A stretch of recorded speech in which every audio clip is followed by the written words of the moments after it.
Okay guys, welcome back. This is Mosty5734 with our rare Kyosho Mini Z unboxings, and we are getting to the end.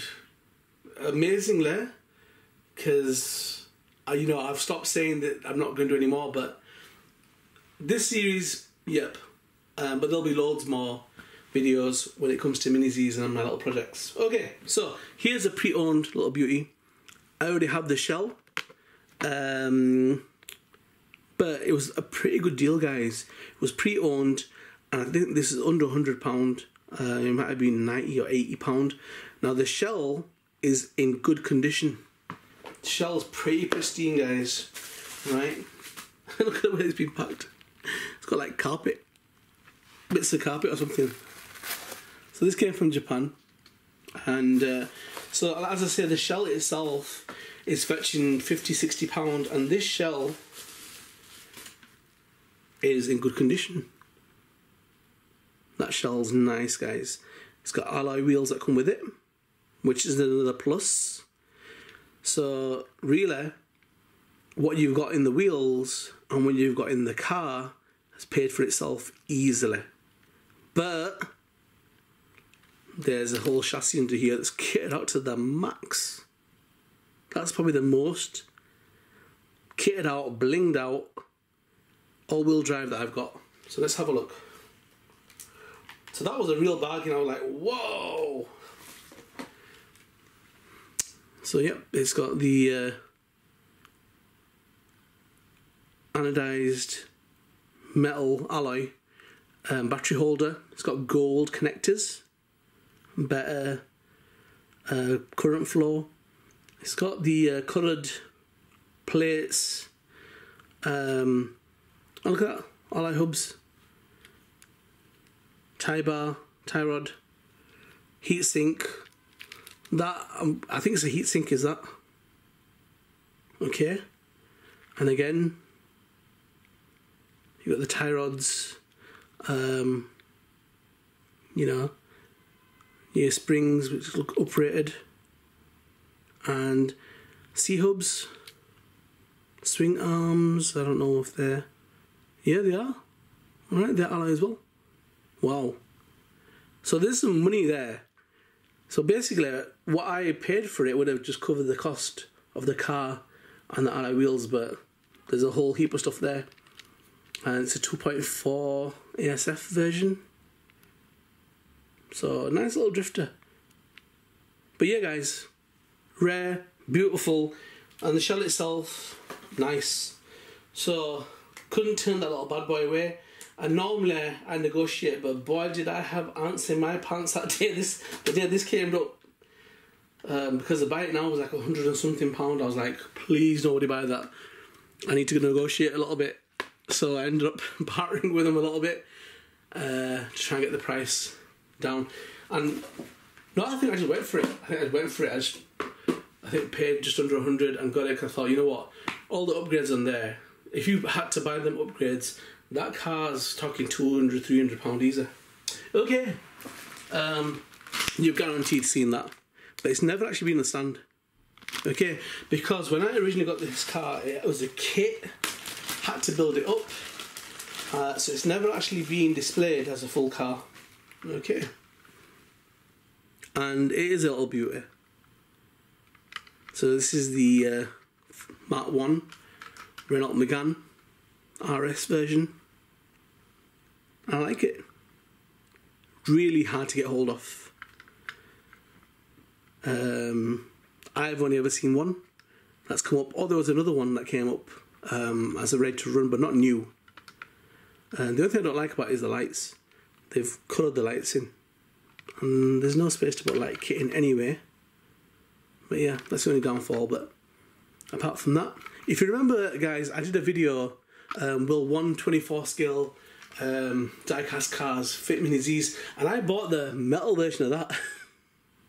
And it was huge, and it was heavy, and there's no way it was going to fit in a Mini Z, but I was really after that, and I'm grateful and happy that it came up. I only ever saw a new one come up once as a kit, and boy did I smash that buy it now button. Right, so it's never been on the display stand from what I remember, guys. Is a full kit, so it's going to go on there. And right, guys, check them out on the stand and get subscribed, get notified, and get ready, guys. Yeah, for the next vid. And there's a beautiful Formula 1 car, guys. You're going to have to check this little baby out because it's stunning. All right, so get ready for the next vid and get subscribed. Okay, guys, so here you've got the Renault Sport Megane Trophy. And I like this, man. It reminds me of the Renault 5 Turbo. But yeah, just, I know they've got a newer version out, but I don't know, man. That's like the old shape. I mean, it's a bit curved, it's got that boxy kind of thing to it. And them wheel arches, man, they could do some massive wheels in there. I mean, the deep dish as it is, but they could do with a lot more offset. But I think it's kind of a cool looking car, just in general, guys. But yeah, so Kyosho don't make this, guys. This is not a Kyosho Mini Z. This was made by the company that makes body shells and aftermarket parts for Mini Zs. They're called TRP. So this was done by them. But yeah, it was hard to get hold of. Eventually I did. But I like it. And if you haven't checked out my P1 McLaren versus the Renault Sport Megane street race, check it out, guys. That little bad boy's in the race versus the P1, and it's just a bit of a street race, but I think it looked alright. Tell me what you guys think when you watch it anyway. So the Renault Sport Megane Trophy is a racing version of the Megane RS, and it includes a tube frame chassis with glass fibre body, keeping just visual resemblance to the road legal Megane. The RS Trophy uses the considerably modified Renault Velsatis, which is like a V4Y 3.5 litre V6 engine, which is a rebadged VQ35DE. If that means something to you, that's amazing. Of the Nissan VQ engine family. So it's featuring a dry sump lubrication system rated at 325 horsepower at 7,000 RPMs and at 4,500 RPM. Yeah, so the 288 pound features, right? The engine, together with the SADEF 6-speed sequential gearbox, is placed longitudinally behind the cockpit. The Renault Sport Megane Trophy is not road legal and was intended to be used by for competitions only in the Renault Euro Cup. But cars also race in events like the Belgian Touring Car Series and the Dubai 24-hour.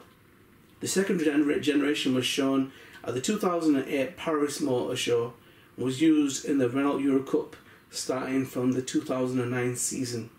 I need to put my teeth back in because I'm reading everything wrong. Anyhow, so the road models that they made, they were from 2004 2009, the Megane RS, which was a 2-litre turbocharged 16-valve engine. Then in 2006 they made a Megane RS 225 F1, which was similar. And yeah, well, the engine size, all the engine specs are the same on almost all of them. I don't really see much difference. But they brought out basically Megane RS DCI and Megane RS R2 6.R. Okay, and they were all 2-litre turbocharged 16-valve engines. And then the race model was the Megane Trophy, which was a 3.5 litre 24-valve V6 engine. But yep. Okay, enough on the specs, guys. But yeah, tell me what you think, guys. Obviously I've had that for a while, but I never actually got to put it on a display stand and watch it go round and round. I think it's still cool. I still like it. Okay, get subscribed, notified. This is nothing, guys. There's more to come. Okay, and even after the series is finished, guys, there's loads more projects and things that are minis related that you're going to be seeing anyway. So yep, stay tuned. Okay, guys, so here's this little rarity that's kind of modded up, man.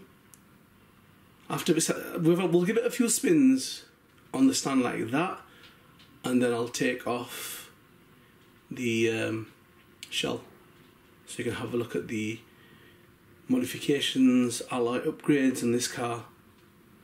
Okay, so yep, so guys, here we've got the Lamborghini Countach, and this is the LP 500S version that is in black. And I love that white paintwork that kind of goes through the whole car. Definitely complements it. The other colours don't have that same kind of an effect, so they do them in blue, you can see them in orange. They've got the red chrome version and red normal, and no, they don't have that, so this is kind of like a special version. Was pretty rare. I noticed when I bought this, a few popped up on eBay, but generally it is known to be a rare shell. And normally it comes with them, I think they're called Compagnolo Bravo 5-hole wheels. You know, you must have seen them, guys. Yeah, I'm not a massive fan of them wheels. I definitely prefer that the alloy wheels that are on it right now. So I think they produced this in 2005, and it's for the MR02. And the offsets, the fronts are 1 narrow and the rears are 3 wide, so with 3mm offset. Yeah. You know what? I don't know if you know, guys, but Lamborghinis are mainly named after bull breeders or bulls themselves. So like the Murcielago, that's named after a bull that survived something like 27 sword wounds, and the matador forgave it, spared its life, and it was then left on a farm to breed. But yeah, so it was like they're named after famous bulls. So either the breeder or the actual car itself. So the Countach is basically a mid-engined supercar, and it was produced by Lamborghini in 1974 to 1990. And it basically popularised the wedge-shaped, sharply angled look that's in popular performance sport cars. The cabin forward design concept also, which kind of pushes the passenger compartment forward so it can accommodate a larger engine. So this was quite a pioneering car, guys. You can see a lot of sport cars that have come after this have adopted principles from this car. So what I call Countach is pronounced Kunta. Really? Okay, it's an exclamation of astonishment in the local Piedmontese language, and it's usually used by men on seeing an extremely beautiful woman. Okay, so the prototype was introduced to the world in 1971 at the Geneva Motor Show. And yep, so all the names relate to bulls, bullfighting. So what was this called then? Alright, so this got nothing to do with bulls. It's about, it's about beautiful women. Hey, they kind of tore the script up on this one.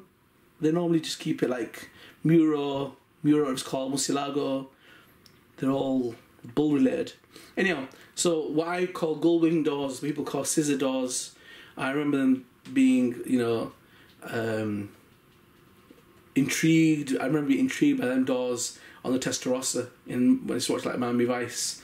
And this also has the same, which kind of has like it's hinged at the front with horizontal hinges, and the door kind of it's lifted up and tilted forwards.